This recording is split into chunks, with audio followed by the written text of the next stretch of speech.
Hai, Assalamualaikum warahmatullahi wabarakatuh. Edisi apa yang akan kita bahas malam hari ini?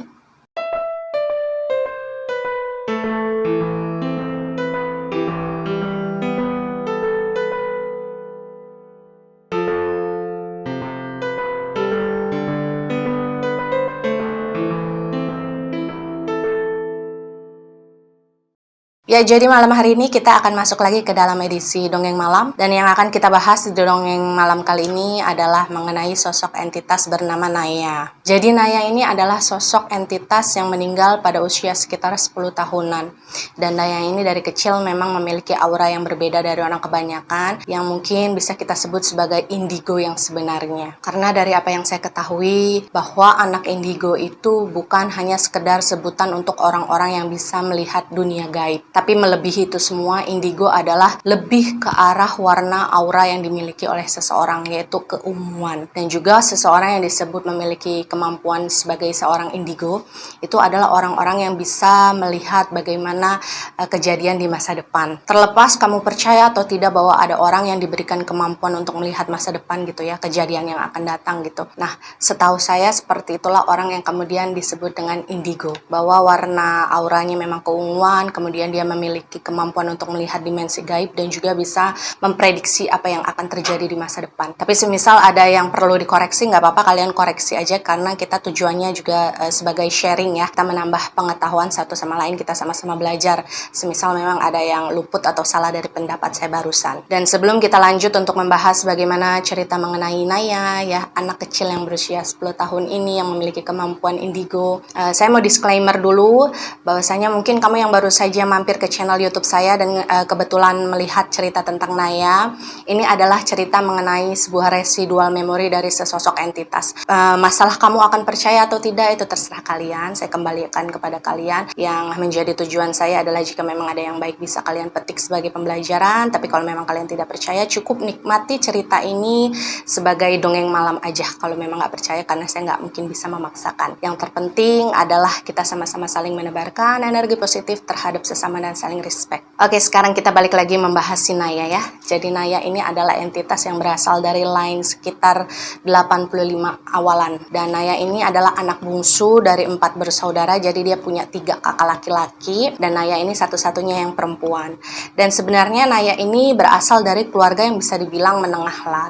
Kaya banget juga enggak, tapi kekurangan juga enggak. Dan sebenarnya di awal-awal, karena si Naya ini adalah anak perempuan satu-satunya ya, Naya ini sempat menjadi anak kesayangan di keluarganya, karena memang kan kakak-kakaknya laki-laki semua gitu. Dan kebetulan ketika melahirkan anak yang terakhir, si Naya ini dia seorang perempuan, jadi memang dia cukup dimanja oleh orang tuanya. Jadi menurut ceritanya Naya ya, dia bercerita dengan kepolosan dia, bercerita dengan kalimat-kalimat yang seadanya, kemudian saya perbaiki dan saya rangkum menjadi sebuah cerita yang lebih apik untuk didengar. Jadi si Naya ini bilang bahwa sejak kecil dia ini sebenarnya sudah sering mendapatkan gambaran-gambaran aneh di dalam pikirannya gitu. Tapi karena memang waktu itu dia masih kecil, dia nggak ngerti ini apa gitu, kenapa sekedar mimpi atau sekedar ya kayak semacam lamunan aja lah gitu.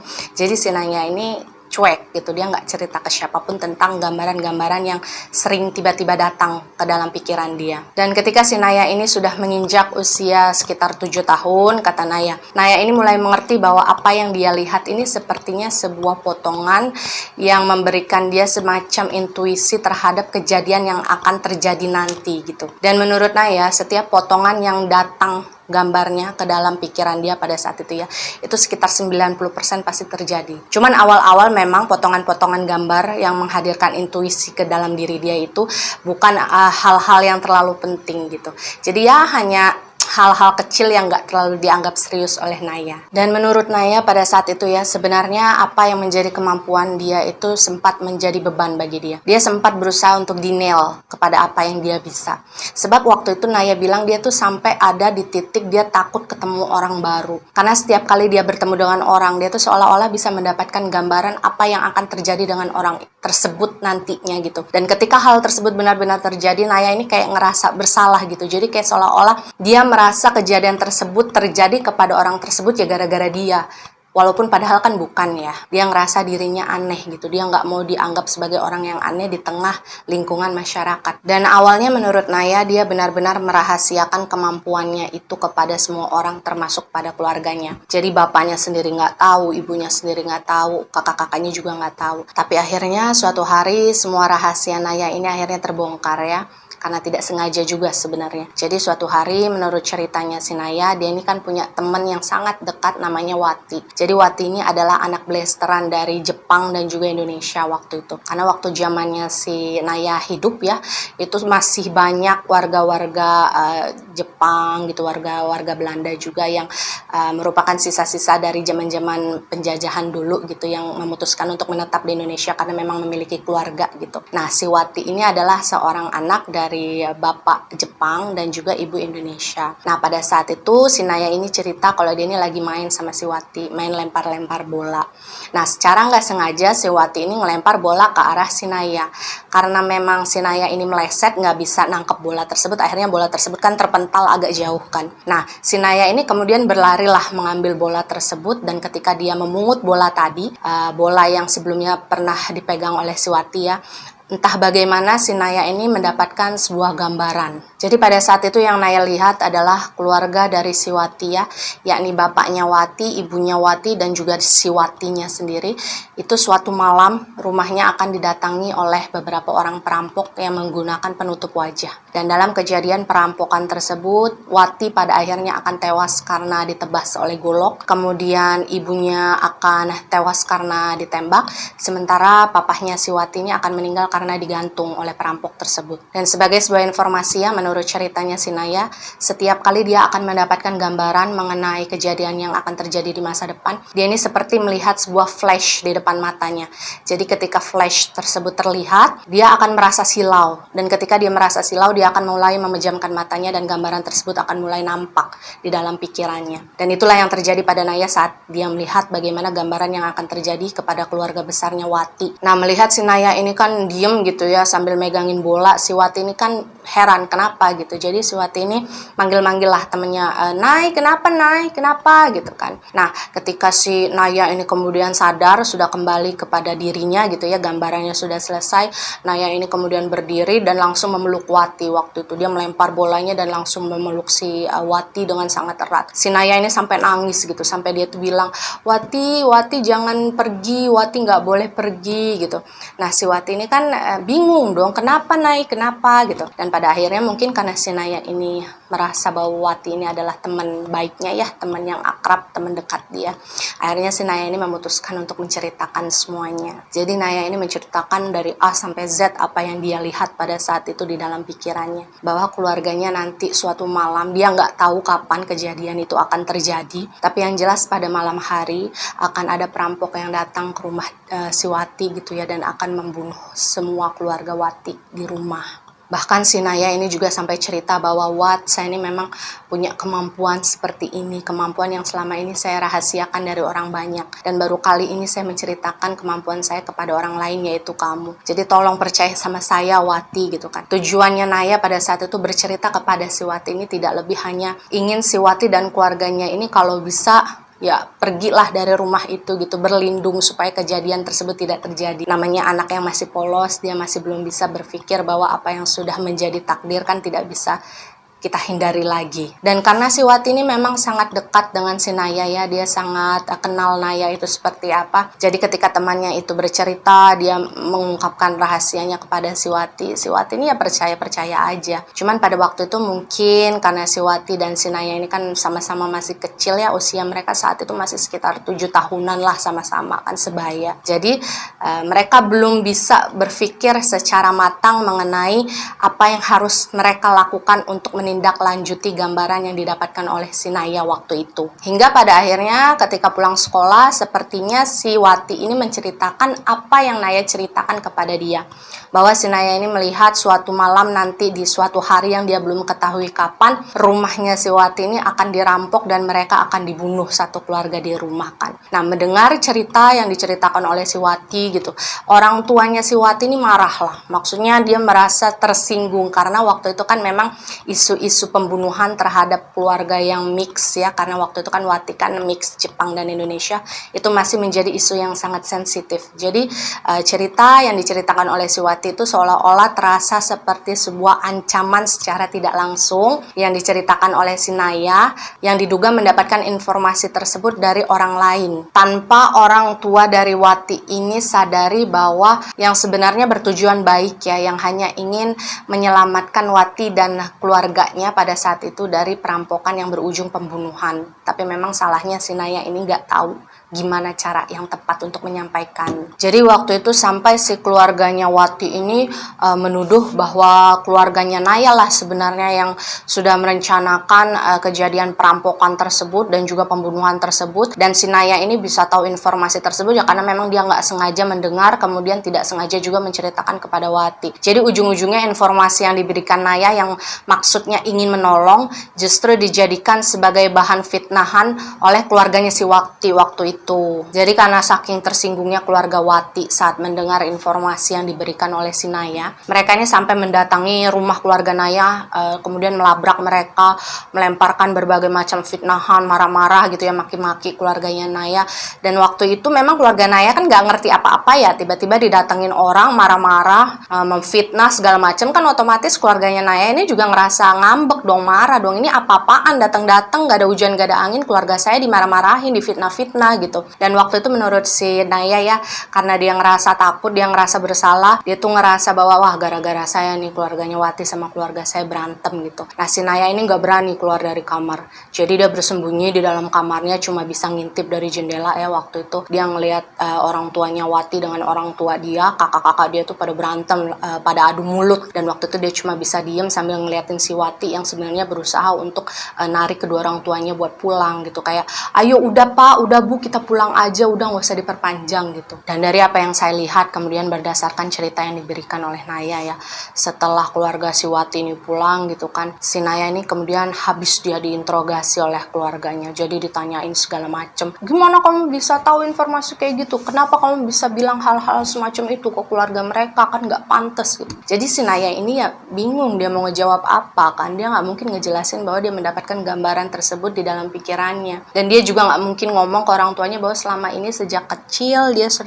sudah sering mendapatkan gambaran seperti itu, dan 90% dari gambaran yang dia dapatkan itu akan selalu kejadian gitu. Jadi waktu itu si Naya ini yang saya lihat dia hanya diem sambil nunduk, dia udah nggak berani ngejawab apapun ke orang tuanya waktu itu. Dan yang parahnya lagi bahwa pada saat itu ketika zaman-zaman si Naya ini hidup ya, memang di masyarakat itu masih mengenal sistem kutukan gitu, karma negatif. Jadi apa yang menimpa pada diri si Naya, bahwa kemampuan Naya dalam melihat masa depan itu dianggap sebagai sebuah kutukan yang didapatkan dari nenek moyang mereka dulu yang pernah melakukan kesalahan gitu. Jadi beda dengan sekarang yang menganggap bahwa kelebihan, katakanlah sixth sense gitu ya, itu adalah sebagai sesuatu yang bersifat anugerah. Kalau pada saat zamannya si Naya dulu hidup itu dianggap sebagai sebuah kutukan, sebagai sesuatu yang sangat negatif, sebagai aib lah. Dan singkatnya menurut si Naya ya, setelah kejadian labrak-melabrak yang terjadi antara keluarganya Wati dan juga keluarganya Naya, si Wati ini agak menjauhi si Naya. Jadi dia udah nggak mau ngobrol lagi, dia udah nggak mau main lagi.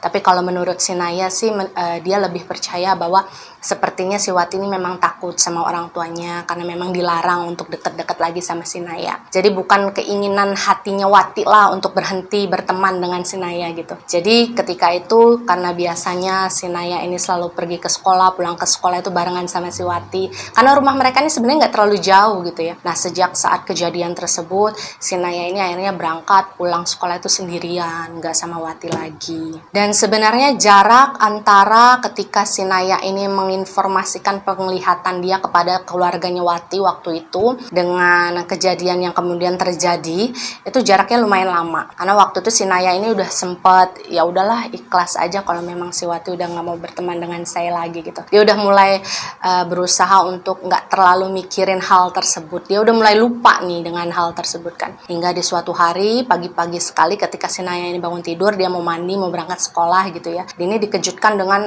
rame-rame ini di depan rumah dia, pada ngumpul-ngumpul, warga tetangga itu pada ngumpul-ngumpul. Kan suaranya suaranya kedengeran sampai ke kamarnya Naya, karena memang posisi kamarnya Naya ini kan ada di depan. Jadi si Naya ini ngeliat lah dari jendela kan, apa nih kok rame-rame gitu kan, itu suara sirine ambulan itu udah mulai kedengeran tuh. Dan keluarga dari si Naya ini juga kelihatan keluar dari pintu depan. Dan menurut informasi dari si Naya ya, setelah keluarganya si Wati ini tahu mengenai kemampuannya Naya waktu itu, mereka itu menyebarkan hal tersebut kepada warga-warga sekitar. Jadi kemampuan Naya dalam melihat masa depan itu kemudian sudah menjadi rahasia umum di antara tetangga-tetangga di sekitar rumahnya si Naya. Jadi ketika kemudian si Naya ini keluar dari rumah, dia mencari tahu apa yang sebenarnya terjadi kan, samar-samar dia mendengar tetangga-tetangga yang ngumpul itu ngobrolin keluarganya Wati waktu itu. Iya, itu jenazahnya ditemuin, ada yang digantung, ada yang ditemuin di kamar mandi, udah digorok, begitulah pokoknya kan bahasa. Nah di situ Naya kaget dong, loh siapa, keluarga siapa gitu kan.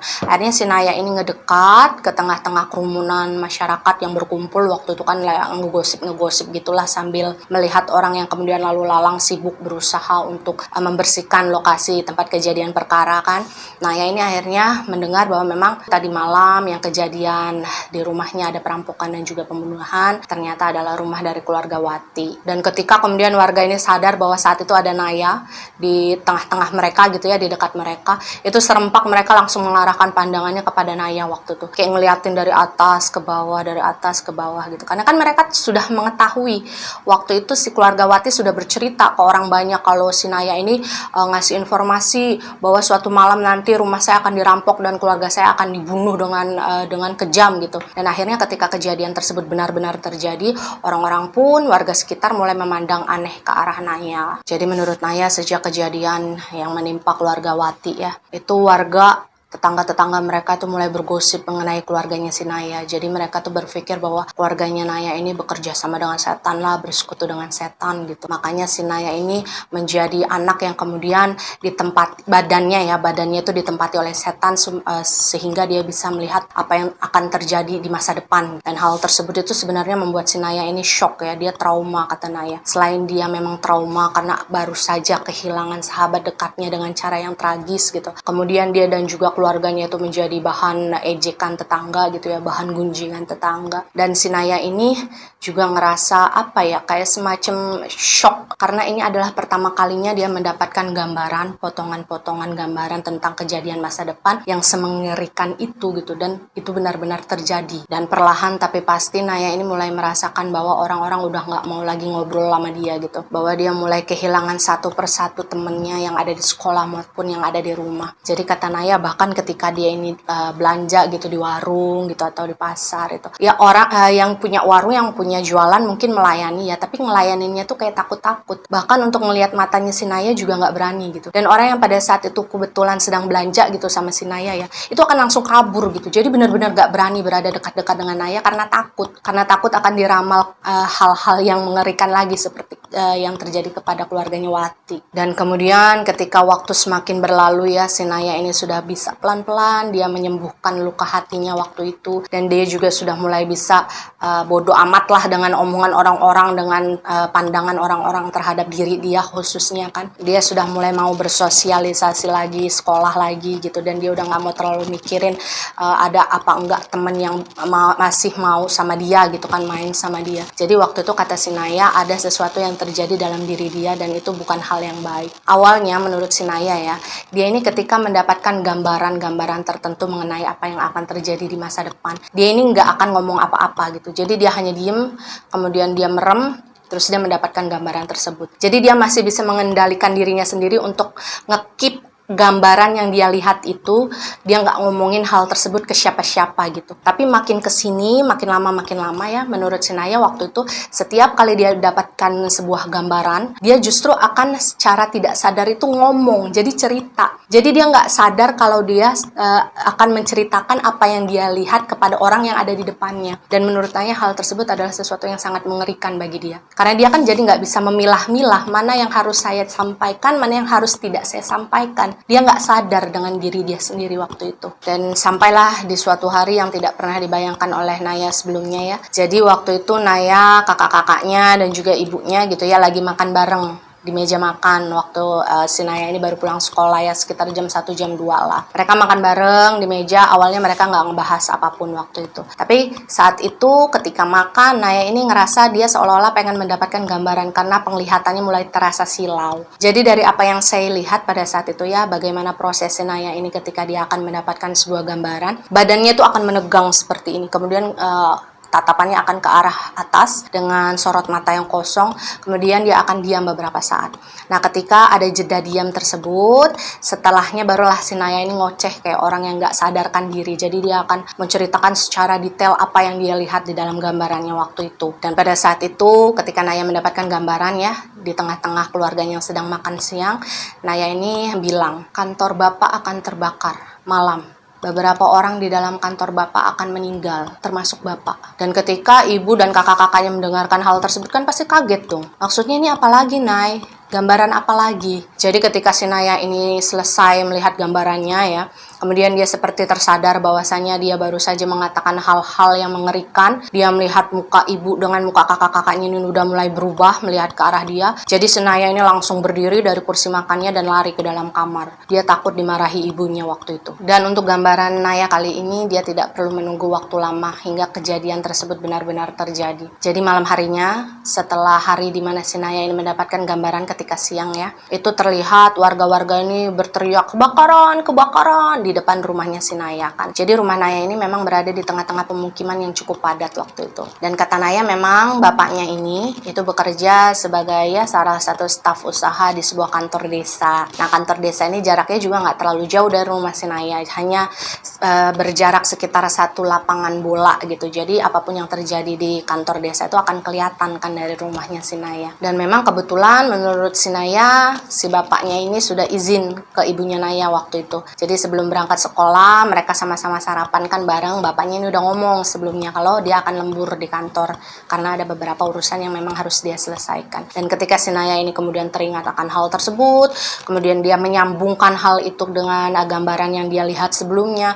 Jadi si Naya ini langsung nangis lah. Dia langsung nangis, dia langsung keluar dari kamar dan gak sengaja dia berpapasan dengan ibunya yang kemudian langsung lari keluar juga sambil berteriak, Bapak, Bapak. Ya mungkin meskipun ibunya si Naya ini berusaha untuk tidak mempercayai kemampuan anaknya dalam melihat masa depan ya. Ketika dia mengetahui kenyataan bahwa malam hari itu benar-benar terjadi sebuah kebakaran dan cerita detailnya itu benar-benar persis dengan apa yang dikatakan oleh si Naya ya, bahwa akan ada beberapa orang yang meninggal di dalamnya dan salah satunya adalah suami dari ibunya Naya. Jadi mungkin ibunya Naya ini panik dan langsung teringat akan suaminya. Jadi saat itu Naya, ibunya Naya, juga kakak-kakaknya Naya ini bersama para warga setempat itu berlarian ke arah kantor desa kan. Mereka berusaha untuk membantu memadamkan api yang memang terlihat sudah berkobar dengan sangat besar. Dan kata Naya ya waktu itu dari jarak yang cukup jauh saja si Naya ini sudah bisa merasakan hawa panas yang berasal dari kantor desa yang terbakar itu. Jadi pada saat itu si Naya, ibunya Naya dan juga kakak-kakaknya Naya ini ikut para warga untuk berlarian ke arah kantor desa kan. Mereka berusaha untuk membantu memadamkan api yang pada saat itu memang sudah berkobar sangat besar di kantor tersebut. Dan menurut ceritanya si Naya waktu itu meskipun dengan keadaan yang cukup jauh ya, Naya ini sudah bisa merasakan hawa panas yang berasal dari kobaran api. Dan Naya ini sempat berhenti, kemudian dia menangis, dia menyesali dirinya sendiri. Dia sampai mempertanyakan kepada dirinya bahwa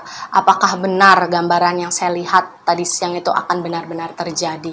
Apakah benar ayah saya akan mati di dalam kebakaran ini sekarang gitu kan? Dan Naya ini memperhatikan bagaimana orang-orang yang kemudian berlalu lalang berusaha melemparkan air gitu ya ke arah kantor yang terbakar tersebut. Kemudian suara pemadam kebakaran yang datang meskipun kalau menurut Naya saat itu tuh udah telat datangnya karena memang kantor desanya udah hampir habis terlahap api waktu itu. Jadi si Naya ini cuma bisa melihat ibunya meraung-raung di tanah gitu, nangis gitu kan, menangisi kondisi bapak mereka yang nggak tahu seperti apa nasibnya di dalam sana. Jadi si Naya ini ya cuma bisa diem, dia nggak berani mendekati ibunya meskipun pada saat itu dia rasanya pengen menenangkan ibunya gitu ya, karena dia ngerasa bersalah dengan dirinya sendiri waktu itu. Dan pada saat itu Naya bilang kupingnya itu seperti berdenging karena memang saking terlalu ramainya suasana chaos yang tercipta di sekitar dia waktu itu. Dan ketika si Naya ini cuma bisa berdiri mematung sambil memperhatikan kobaran api yang melahap habis tempat kerja bapaknya ya, Naya ini kembali mendapatkan sebuah gambaran. Jadi dia mulai merasa silau, kemudian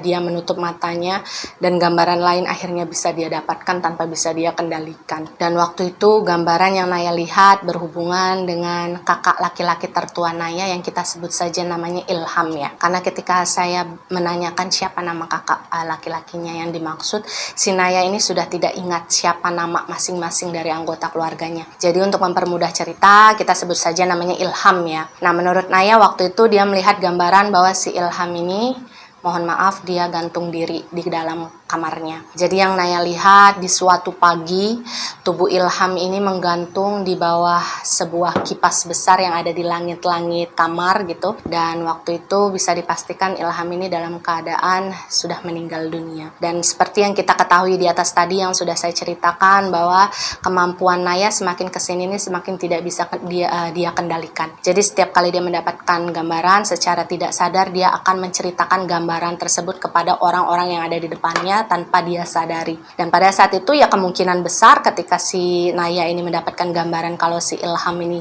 akan gantung diri di suatu pagi gitu ya, dia menceritakan hal tersebut ya ke orang-orang yang ada di sekitar dia, termasuk ibunya. Jadi menurut Naya ketika gambarannya usai, saat itu dia langsung merasakan sebuah tamparan yang sangat keras di wajahnya. Dan ketika tamparan tersebut dia dapatkan ya, dia langsung tidak sadarkan diri. Dan benar Naya memang pingsan ya. Dia baru bangun di keesokan harinya, dan ketika dia ini bangun, samar-samar dia mendengar suara orang yang mengaji gitu. Jadi rame-rame gitu di rumahnya, banyak suara orang yang mengaji. Naya ini langsung ngintip dari jendela kamarnya. Waktu itu dia melihat banyak orang yang datang dan pergi menggunakan baju berwarna hitam. Jadi kan si Naya ini langsung punya pikiran, loh kenapa ya? Apa bapak udah ditemuin gitu? Jadi dia keluar dari kamarnya, dan ketika dia keluar dari kamarnya itu kan langsung berpapasan dengan ruang tengah ya. Dan ketika si Naya ini berada di ruang tengah, dia melihat ada sesosok jenazah yang dibaringkan di sana. Dan pada saat itu banyak sekali orang-orang yang sedang melayat, sedang membacakan Yasin untuk jenazah tersebut. Si Naya ini nggak tahu kenapa dia langsung kepikiran itu bapak yang ada di sana, itu bapak gitu. Jadi Naya ini dia nangis sekencang-kencangnya, dia lari, dia berusaha untuk pengen meluk jasad bapaknya gitu kan ya, yang pada saat itu sudah ditutupi oleh kain berwarna coklat. Tapi ibunya dengan sigap waktu itu meminta beberapa pelayat yang laki-laki ya, yang pada saat itu ada di dalam ruangan tersebut untuk mencegah si Naya ini bisa berada lebih dekat dengan bapaknya. Dia tidak ingin Naya ini nangis di depan bapaknya mungkin ya, karena ya bagaimanapun kan bapaknya sudah meninggal dan butuh ketenangan. Jadi waktu itu beberapa orang berusaha untuk mencegah si Naya menangis di ruangan tersebut, dan si ibunya ini memutuskan untuk membawa si Naya ini kembali ke kamarnya. Jadi kata Naya memang waktu itu dia sempat melawan ya. Dia ingin tetap keluar dari kamarnya dalam kondisi yang nangis jejeritan gitu. Dan mungkin karena memang tidak ingin menambah suasana menjadi kacau, ibunya Naya ini memutuskan untuk mengunci Naya di dalam kamar. Dan setelah dikunci di dalam kamar, Naya ini lanjutlah dia nangis gitu kan, nangis sesenggukan sambil manggilin bapak, maafin Naya gitu kan. Nah, setelah beberapa jam berlalu, mungkin Naya ini sudah berada di atas tempat tidurnya sambil nangis. Ya mungkin dia sudah lelah ya, nangis jerit-jerit. Akhirnya dia berbaring di kasur, tetap menangis, tapi kali ini dia sudah jauh lebih tenang. Nah, setelah beberapa lama, akhirnya ibunya si Naya ini masuk lagi lah ke dalam kamarnya si Naya. Waktu itu ibunya bilang gini ke Naya, bapak mau dikubur, kamu nggak usah ikut ke pemakaman. Ibu nggak mau nanti kamu di sana ngoceh-ngoceh hal-hal yang macem-macem lagi. Ibu malu karena orang-orang semua sudah bilang kamu itu anak setan. Nah, Naya dibilang seperti itu kan, ya mungkin dia merasa tersinggung, yang merasa marah. Kok anak setan, Bu? Saya ini anak ibu loh gitu. Jadi waktu itu ibunya Naya ini kembali bilang, kamu sadar nggak sih apa yang kamu lakuin, Nay? Pertama keluarganya Wati kamu prediksi akan mati karena dirampok. Sekarang bapak yang kamu sudah prediksi akan meninggal karena kebakaran di kantor. Dan sekarang tadi malam kamu bilang kakak kamu yang namanya Ilham ini akan mati karena gantung diri. Dan semua yang kamu katakan itu rata-rata kejadian. Jadi wajar kalau sekarang warga, para tetangga itu menganggap kamu aneh, Nay. Dan Naya ini yang mungkin merasa ini nggak adil kan buat dia, bilanglah ke ibunya. Tapi kan Naya nggak pengen begini, Bu. Naya juga nggak mau jadi seperti ini. Dan pada saat itu ibunya Naya kan langsung membalas sambil mengunci pintu-pintu dan juga jendela yang ada di kamar si Naya kan. Ibunya bilang gini, mulai sekarang kamu jangan keluar kemana-mana, jangan ketemu sama siapa-siapa karena ibu malu. Kalau sampai prediksi kamu mengenai kakak kamu yang bernama Ilham itu benar, meninggal karena gantung diri itu kejadian, maka ibu juga akan menganggap kamu sebagai anak setan. Karena bagi ibu cuma setanlah yang bisa membisikkan manusia dalam memprediksi apa yang terjadi di masa depan. Dan setelah memperingatkan si Naya, akhirnya ibunya Naya ini pergilah bersama warga lainnya untuk memakamkan bapaknya Naya ya di pemakaman yang tidak jauh dari rumah mereka. Waktu itu Naya ditinggal sendirian di rumah, dia tidak diperkenankan untuk ikut, dan ya lagi-lagi Naya cuma bisa nangis di dalam kamarnya. Dia masih merasa bersalah bahwa dia itu menganggap dirinya itu sebagai seseorang yang aneh, dan dia menganggap bahwa apapun kejadian yang kemudian benar-benar terjadi itu memang karena kesalahannya dia, dan yang bisa Naya lakukan saat itu yang nggak lain hanya menangis di dalam kamarnya sambil terus-menerus memanggil bapaknya. Dan menurut Naya ketika dia sudah menunggu cukup lama ya di rumah, maksudnya dia nunggu keluarganya balik dari pemakaman nih, kemudian kan terdengar suara rame-rame orang yang datang gitu, buka gerbang di depan kan. Nah, Naya ini ngintip lah dari jendela. Waktu itu dia ngelihat ibunya serta 3 kakak laki-lakinya itu kan berjalan masuk ke dalam rumah. Dan waktu itu yang menjadi perhatian khusus bagi Naya adalah sosok Ilham, kakaknya yang paling tua ya, yang kemarin dia lihat di dalam prediksi dia bahwa di suatu pagi akan ada waktu di mana si Ilham ini ditemukan dalam kondisi sudah meninggal gantung diri. Jadi waktu itu si Naya ini melihat dari kejauhan bagaimana raut wajah Ilham ini yang memang sangat mengguratkan kesedihan. Jadi menurut si Naya, meskipun posisi si Naya ini adalah anak perempuan satu-satunya di rumah, tapi si Ilham ini memang memiliki kedekatan tersendiri dengan bapaknya. Jadi Ilham dengan bapak ini emang sangat dekat, kemana-mana bareng gitu, sholat Jumat bareng, sholat di musola bareng gitu kan, kemana-mana bapaknya pergi Ilham ini ikut. Ya mungkin karena Ilham ini adalah anak pertama dan cowok gitu kan, jadi memang benar-benar punya ikatan batin dengan bapaknya. Jadi ketika kemudian bapak mereka meninggal secara mendadak dan si Ilham ini terlihat sangat sedih, itu adalah hal yang memang sangat diwajarkan. Tapi meskipun begitu, gambaran si Naya ketika dia melihat sosok si Ilham ini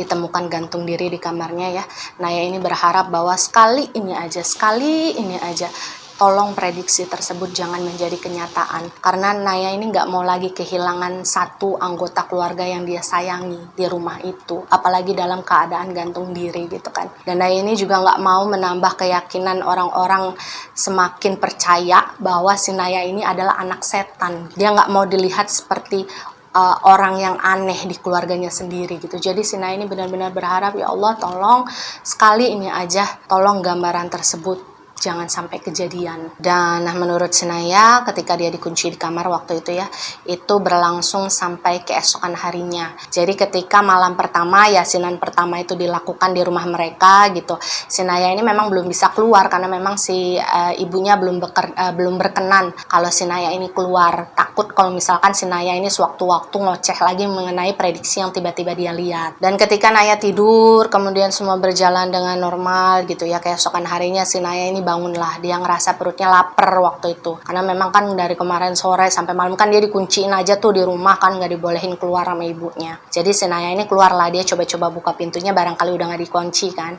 Dan benar aja pas dia ngebuka pintunya, dia muter ke knob pintunya, ternyata memang sudah tidak dikunci. Jadi ketika Naya ini keluar dari kamarnya, sepintas dia memang masih melihat suasana rumahnya waktu itu masih ada sisa-sisa orang-orang tahlilan gitu, kayak jamuan makanan-makanan kecil, kemudian minuman-minuman gitu kan, kemudian tikar-tikar juga masih digelar di ruang tamu, di ruang tengah. Dan ketika dia berjalan ke arah depan, dia masih melihat ada beberapa orang tetangga yang memang mungkin tujuannya adalah membantu keluarga mereka pada saat itu ya, membantu untuk membereskan kursi, membantu untuk membersihkan sampah-sampah yang ada di halaman depan keluarga mereka gitu. Jadi si Naya ini sempat tersenyum sambil ngangguk gitu ya, sekedar menyapa lah orang-orang yang sudah berbaik hati membantu keluarganya. Dan waktu itu menurut Naya ya mereka juga senyum balik gitu, tetangga-tetangga tersebut senyum balik ke Naya. Cuman entah kenapa Naya ini mungkin dia ngerasa insecure sama dirinya sendiri, dia ngerasa nggak pede kan. Jadi menurut dia kayak seolah-olah ngerasa senyuman para tetangga dia waktu itu pada saat itu tuh nggak tulus, jadi kayak sekedar ya udah basa-basi aja gitu. Dan karena merasa nggak enak, dia nggak pede untuk kumpul bareng-bareng dengan tetangga yang ada di halaman halaman depan rumahnya waktu itu ya. Jadi si Naya ini memutuskan untuk pergi ke dapur lah, karena kan memang perut dia lapar ya waktu itu. Dia pengen nyari makanan berat yang bisa mengisi perutnya. Nah, ketika dia sampai di dapur, dia ini ngeliat ibunya lagi bikin beberapa gelas kopi dan juga teh waktu itu. Dan sebagai informasi menurut Naya, saat dia pergi ke dapur itu ya, itu sekitar jam 8 pagian. Karena memang sebelum masuk ke dapur itu ada satu dinding yang kata Naya memang ada sebuah jam besar yang menempel di sana. Jadi si Naya ini nggak sengaja memang melihat ke arah jam tersebut sebelum dia masuk ke dalam dapur. Dan ketika ibunya Naya ini melihat Naya muncul di dapur, seketika ibunya Naya ini menyuruh si Naya untuk membangunkan kakak-kakaknya waktu itu yang masih tidur, supaya bisa sarapan bareng gitu kan. Barangkali memang semalam mereka kecapean, jadi kan mereka bangunnya kesiangan gitu kan. Dan Naya waktu itu menyetujui, dia cuma menjawab, "Ya Bu." Dan Naya ini akhirnya pergilah ke kamar satu persatu dari kakak-kakaknya. Di kamar pertama itu dia membangunkan kakaknya yang kedua dan kakaknya yang ketiga. Jadi memang kakak laki-lakinya yang kedua dan laki-laki yang ketiga ini memang tidurnya satu kamar gitu. Si Naya ini ngetok pintu dan gak lama dia mendengarkan jawaban dari dalam kamar tersebut, iya gitu kan. Nah, sudah mendengarkan jawaban, si Naya ini pergilah ke kamar yang satunya, tempat dimana si kakak pertamanya tidur, yaitu Ilham waktu itu. Tapi si Naya ini udah ngetok berkali-kali, dia manggil kan, kakak bangun, disuruh ibu sarapan gitu. Naya ini nggak mendapatkan jawaban apapun waktu itu. Diulangin sama dia lagi dengan suara yang lebih besar. "Kak, makan, ayo sarapan, disuruh ibu bangun." Biasanya itu kalau menurut si Naya, kakaknya yang pertama, si Ilham ini adalah orang yang paling responsif setiap kali dipanggil gitu. Jadi sepules-pules apapun Ilham ini tidur, ketika dia mendengar suara ketukan itu dia pasti bangun dan pasti akan jawab. Nah, pada saat Naya waktu itu membangunkan tapi tidak mendapatkan jawaban, Naya ini kan otomatis panik dong. Dia langsung keingetan sama gambaran yang waktu itu dia dapati. Dan tidak menunggu lama, akhirnya si Naya ini keluar kan ke depan. Dia ingat kalau di halaman itu masih banyak orang. Dia langsung teriak-teriakan di sana, Pak, tolongin saya, dobrak pintu kamar kakak saya," kata Naya waktu itu. Dan meskipun si Naya ini tidak menjelaskan apa landasan dia merasa panik waktu itu kepada orang-orang yang bertanya, ada apa Neng gitu kan. Si Naya ini tetap meminta orang-orang tersebut untuk datang ke kamar kakaknya dan didobrak aja, pintunya udah didobrak. Dan waktu itu si Naya ini nggak langsung ngomong ke ibunya karena dia udah terlalu panik kan dengan pikiran-pikirannya waktu itu. Dan ketika didobrak 1 kali, 2 kali, pintu tersebut akhirnya terbuka. Dan ketika pintu kamar Ilham waktu itu sudah berhasil didobrak, semua orang yang berada di depan pintu kamar tersebut langsung shock melihat apa yang mereka temukan saat itu.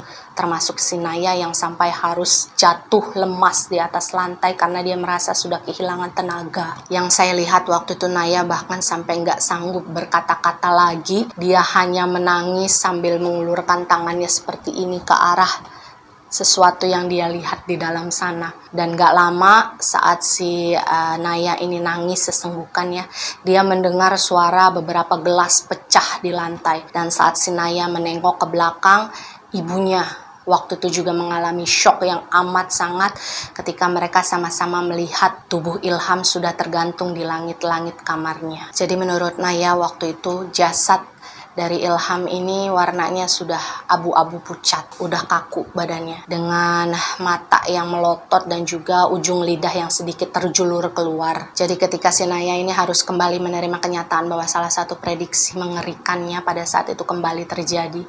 Dia ini seperti seseorang yang sudah kehilangan hidupnya gitu. Dan pada saat itu memang tidak ada yang bisa dilakukan lagi oleh Naya selain menyesali dirinya sendiri. Kenapa harus dia yang mendapatkan prediksi terawangan bahwa suatu hari kakaknya akan ditemukan dalam keadaan tewas gantung diri. Ya, itu membuat dia sangat trauma gitu. Kenapa harus dia yang mendapatkan kemampuan seperti itu? Dan ketika si Naya ini lagi lemes-lemesnya ya, dia ngerasa seseorang menarik tangannya dengan kasar waktu itu. Dan ketika dia melihat begini, ternyata orang tersebut adalah ibunya. Jadi ibunya Naya ini benar-benar menyalahkan Naya. Dia menarik tangan Naya dan bilang, "Kamu anak setan, kamu masuk sana ke dalam kamar, kamu gak boleh lihat Ilham, kamu gak boleh deket-deket sama Ilham." Dan saya lihat waktu itu Naya nangis loh. Dia sampai bilang, "Ibu, maafin Naya.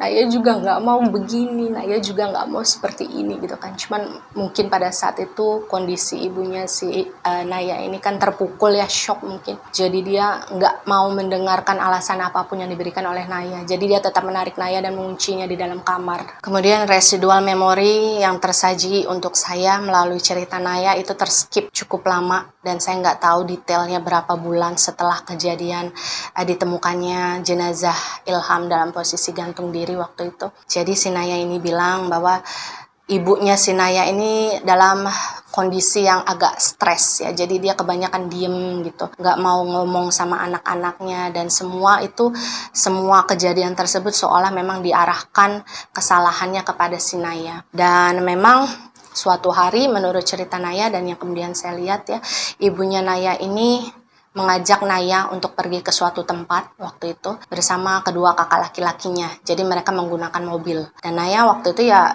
nurut-nurut aja, dia ikut kan, karena memang ibunya juga nggak ngomong mereka mau kemana waktu itu. Jadi di dalam mobil saat itu ibunya yang menyetir, kemudian si Naya ini duduk di belakang dengan salah seorang kakak laki-lakinya, dan kakak laki yang satu-satunya itu duduk di depan bersama ibunya. Jadi waktu itu Naya bilang kalau jalan yang mereka tempuh itu sangat jauh sekali. Jadi mereka itu pergi pagi, dan si ibunya ini kemudian berhenti di satu tempat itu sekitar sore menjelang maghrib. Nah, karena memang masih kecil, Naya ini bilang dia sama sekali nggak ingat jalan-jalan mana yang sudah mereka lalui. Nah, ketika sudah menjelang maghrib di dekat pelabuhan, kata Naya waktu itu, karena dia melihat laut yang begitu luas dan banyak kapal-kapal yang besar, ibunya si Naya ini memberhentikan mobilnya. Nah, di sana si Naya ini disuruh turun sama ibunya. Jadi waktu itu ibunya si Naya ini bilang seperti ini, kamu turun dulu di sini karena ibu sama kakak-kakak kamu mau pergi ke suatu tempat. Nanti setelah urusan ibu sudah selesai di sana, ibu akan kesini lagi untuk ngejemput kamu. Jadi ya pada saat itu si Naya ini memang takut katanya, karena kan dia sendirian gitu kan ya. Cuman karena ibunya ini benar-benar meyakinkan kalau dia nggak akan lama, kalau dia akan segera menjemput Naya setelah urusannya selesai. Akhirnya si Naya ini percayalah. Waktu itu si Naya hanya ditinggalkan 1 lembar uang yang saya nggak tahu itu jumlahnya berapa. Tapi sekilas saya lihat warnanya merah muda. Saya nggak tahu itu pecahan berapa ya, karena nggak terlalu jelas. Jadi setelah memberikan uang tersebut, si Naya ini turunlah dari mobil dan dia menunggu di pinggiran pelabuhan waktu itu. Dan kalian bayangkan anak sekecil Naya, perempuan sendirian, itu diharuskan menunggu ibunya dan kakak-kakaknya di pinggiran sebuah pelabuhan yang notabene banyak sekali pria-pria dewasa gitu ya, yang kita nggak tahu mana yang baik mana yang jahat gitu. Dan meskipun begitu si Naya ini ya tetap nurut dengan omongan ibunya kan waktu itu untuk menunggu di sana. Jadi pada saat itu yang saya lihat Naya yang polos dengan tatapan sendunya, dia melihat ke arah mobil yang dikendarai oleh ibunya itu perlahan menjauh dari pandangannya. Dia sama sekali nggak menyangka bahwa itu adalah terakhir kalinya dia bertemu dengan keluarganya. Dan menurut Naya dia tetap berada di tempat tersebut itu sampai malam, udah lewat isya mungkin ya. Dan waktu itu Naya ini kayak kedinginan, jadi badannya tuh kayak gemeteran gitu yang saya lihat. Karena memang sesuai dengan gambar yang saya waktu itu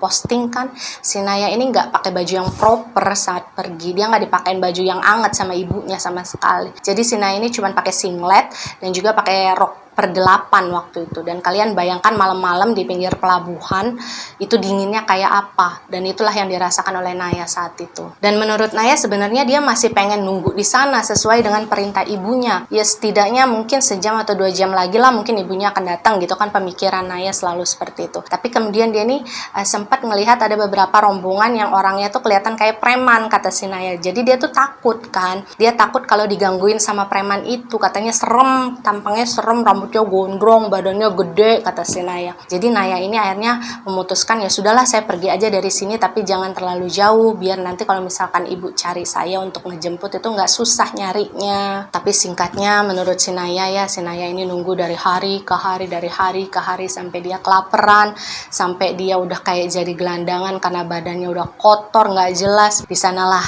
Naya sadar bahwa sepertinya oh kayaknya memang saya sengaja dibuang oleh ibu. Kayaknya memang ibu udah nggak mau ada saya di rumah. Makanya ibu bohong kepada saya. Dia bilang mau ngejemput saya, tapi ternyata saya nggak dijemput-jemput. Dan kemudian mungkin beberapa di antara kalian ada yang bertanyakan, Naya kan bisa ngelihat masa depan, apa dia nggak bisa ngelihat masa depannya waktu itu bakal dibuang sama ibunya gitu kan. Dan ketika saya mempertanyakan hal ini kepada Naya, Naya bilang ya Sebenarnya dia sudah pernah melihat hal tersebut melintas dalam gambarannya. Tapi waktu itu Naya bilang kalau dia tidak percaya bahwa kenyataan tersebut akan terjadi karena apa yang dia tahu bahwa ibu dan kakak-kakaknya bukanlah orang yang jahat. Jadi menurut Naya, gak mungkin kalau keluarga saya sendiri tega untuk membuang saya. Meskipun pada akhirnya si Naya ini memang benar-benar dibuang oleh keluarganya ya. Apa yang dia lihat dalam gambarannya itu kembali benar-benar terjadi. Dan menurut Naya waktu itu juga saat dalam perjalanan dia terluntang-lantung di jalan sendirian, Naya ini juga sempat melihat sebuah gambaran bahwa dia akan meninggal tidak lama setelah dia dibuang dari keluarganya, dan dia akan meninggal, jasadnya tergeletak di samping sebuah rel kereta api. Jadi ketika si Naya kemudian mendapatkan gambaran tersebut dan pada akhirnya dia tahu kalau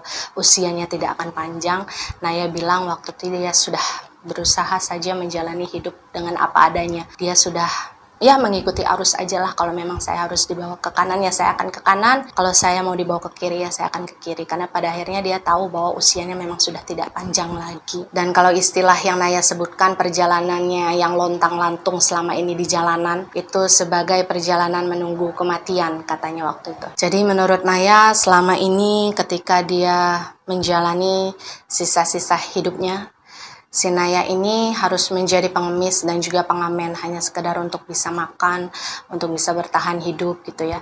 Dan menurut Naya waktu itu dia dan beberapa anak-anak yang seusianya yang juga terluntang-lantung di jalan itu dipelihara oleh segerombolan preman gitulah, yang kemudian menyuruh mereka ini untuk mengemis gitu di jalanan. Dan kemudian mereka setelah selesai mengemis, uangnya diambil dan mereka hanya diberikan makan sehari itu paling sehari paling 2 kali lah, dan itu lauknya ya benar-benar apa adanya aja, kadang cuma nasi pakai garam.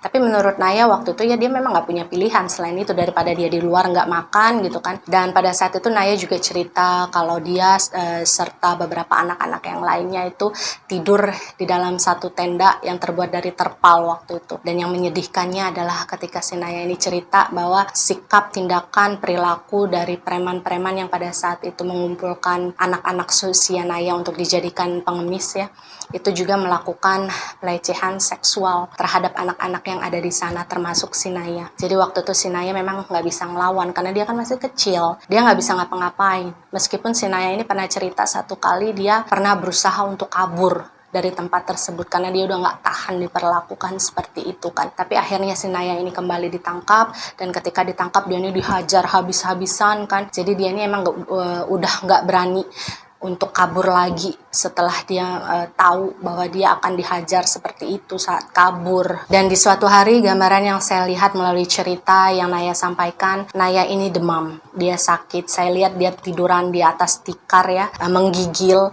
kemudian badannya ditutupi oleh sarung. Kata Naya waktu itu dia memang sakit berhari-hari, nggak turun-turun panasnya. Dan karena memang dia sakit waktu itu kan akhirnya dia nggak bisa kerja, nggak bisa ngemis sampai beberapa hari. Dan menurut si Naya ketika ada yang sakit kemudian tidak bisa memberikan pemasukan kepada preman-preman yang merawat mereka pada saat itu gitu ya, itu mereka akan dibuang gitu karena mereka udah nggak berguna kan bagi para preman-preman ini. Dan itulah yang kemudian terjadi pada si Naya. Jadi ketika si Naya ini lagi sakit-sakitnya, panasnya lagi tinggi-tingginya, Naya ini dibawa oleh 2 orang preman naik motor ke tempat yang sangat jauh dari tempat berkumpulnya Naya dan teman-temannya yang sebaya waktu itu. Dan ketika berada di satu tempat yang asing, si Naya ini bilang dia dilempar dari atas motor, dia dibiarkan begitu saja, ditinggalkan begitu saja, dan preman tersebut pergi dari sana. Dan ketika sudah dibuang di sana, Naya ini kan otomatis dia berdiri kan, melihat ke kanan dan ke kiri, ini di mana saya dibuang gitu. Dan ketika si Naya ini kemudian menyadari bahwa tidak jauh dari tempat dia dibuang itu ada sebuah rel kereta api, Naya bilang dia langsung tersenyum.